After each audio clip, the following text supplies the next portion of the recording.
Hi everyone, in front of me I've got Galaxy Tab S9 FE, and let me share with you how to allow unknown sources on this device.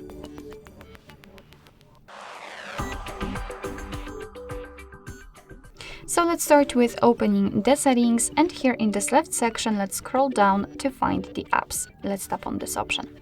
Here we have to pick three dots icon in the right upper corner and tap on Special Access. In this list, let's localize Install Unknown Apps. And right here, we've got the list of apps which are allowed or not allowed, just like in my case, to install some content. And of course, we can change it. Simply find the app and tap on the switcher on it. As you can see from now on, the Chrome in my case is active and allowed to install unknown apps.